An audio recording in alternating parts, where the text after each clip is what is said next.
Hey guys, what's up? It's Vesh, and has it been long? I don't know. All right, so I'll be starting a new series, Percussion Study 101. I'll try to delve in depth of how I do my percussions, some of the things I do. Um, so first off, if you're new here, just click that subscribe button, and also turn on notifications so that whenever I upload a video, you get notified before anyone else sees it. So you'll be one of the first to see my videos and all.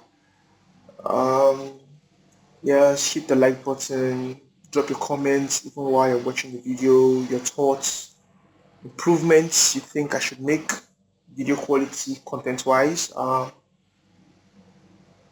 So I think there's going to be much talking in this series and all, so that I can pass across the information that we should pass across and all. So it's going to be a three-part series, just part one, part two, and part three, more like three episodes and all. So in this part one, we're going to be touching like I think two topics: the kinds and types of percussions we have, and not really type, but you get what I'm trying to explain very soon. And also selecting the right percussions, percussive sounds. So let's get into it. So I think I'll love to split percussions into the high percussions, the high, then we have your mids and the low perks. Now all this is just from the frequency spectrum, splitting it into the high that's the treble, the mid, and the low that's the sub and the bass and all.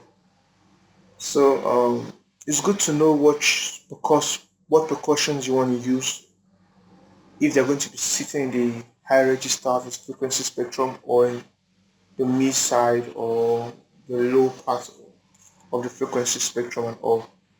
Um, so that to avoid masking and avoid clashing of frequencies between two different percussions.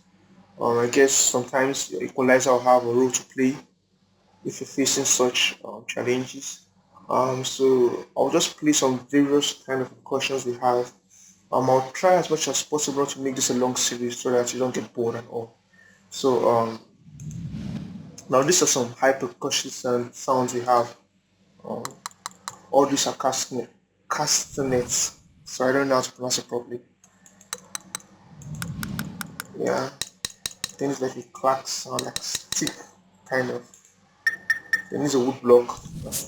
If you notice, if you look at the frequency spectrum over here, you see that the presence of each sound. I've just that for the sounds I just played, you will notice that they have a lot more presence in the higher, like in the higher register of the frequency spectrum. So you can see even if I drop this, you see here very well. And we set that. Then also here on the 7, there on the 7. This is just around the high mid frequency. This is a shaker, and you know that shakers are definitely highs. Then moving down to the mid types of percussions, I have a rim slap here. It's a sound I chopped off somewhere. It's a ring more like you notice that the presence it's more in the mid side, the mid area rather. Keeps saying it here. Then we also have I call it com sound. Don't mind me. It's even quite low. It's even quite. I think I should even move this down to the low percussions and all. You'll have bongo, mid, still a mid. You'll have from Cashmere Pack, got this sound. It has body kind of, but I know it still has this. It has high frequency inside of it, but it has a body. And also this is a tone. Most tones will tend to sit in the low mid. Yeah, most tones tend to sit in the low mid and all. Okay, this is a like it's spread almost throughout the whole spectrum, frequency spectrum, all the way from low mid up to the treble and all. Then we also have this one just right in the mid. Then we'll move to the lows. These are like I said, these are tone hits. You can feel that the bassy nature of it. If you hear it properly, yes. Then this, this. Now it's wisdom to know when to use these various sounds. You don't just go packing a whole lot of percussion just because you're trying to get a tight percussion loop or something like that. So it's good to know when you to use them. Definitely there's layering and all. We'll talk about that also. I guess we'll talk about that probably in the part two series or part three. I don't know. Part two or part three. So now selecting the right percussive sounds. Now what I'm going to be doing is I'm going to be loading up probably a project. Probably look for projects that already have a drum loop. They'll try to add some percussions to it, and you see a process. Okay, let's look for a project and work on. Okay, so I have this project loaded up. Then I've selected the drums and the kick. I've muted some relevant sounds I don't want to use here. So I want to try and be selecting the right sounds to use for this drum loop. So let's me play it for you guys and you guys will listen to it.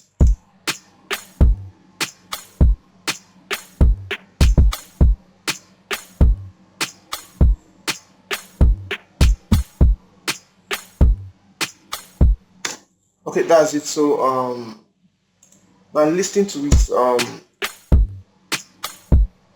I can feel the presence of some like high mid sounds already. That is the snare that is hitting. So I would like to add definitely shaker because this is Afrobeat. Shakers will come in place. Will take some portion of the high side. So let's just go through some percussions and see if the fit.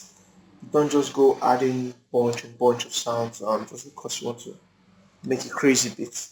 So let's see. Okay, let's.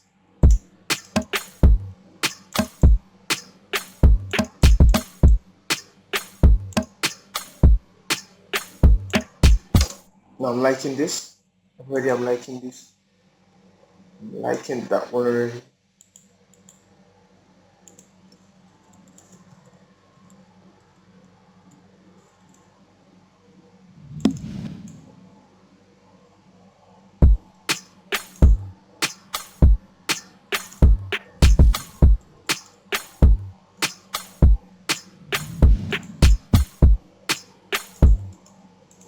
So still move ahead and try to select good sounds, good percussive sounds. Nope, no way. Like that one also. Now this is more like it's a bongo, but like the rim part of that bongo, so it's nice to use. I think this can occupy the mid frequency. You know, do some shakers. This is some sticks. Then let's go to this. Excuse me.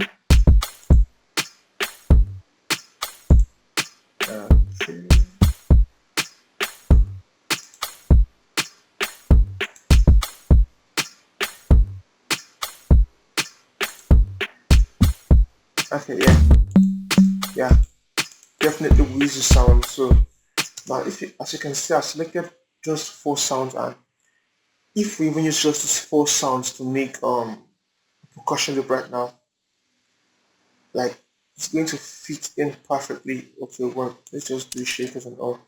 So okay, I'll just quickly do something just so that you get the idea of what I'm trying to say. First of all, let me just quickly work this.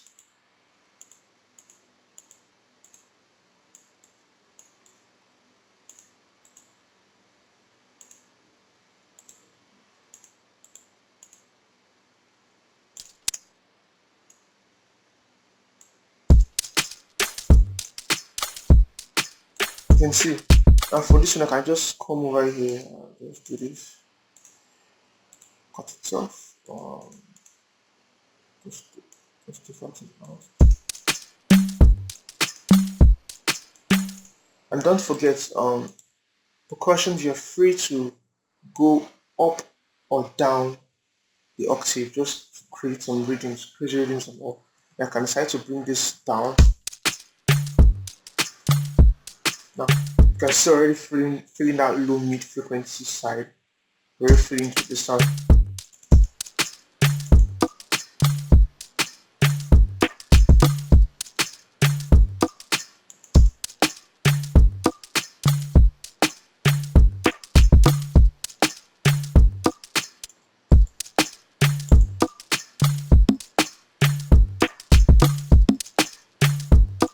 I mean, we've got a good groove here.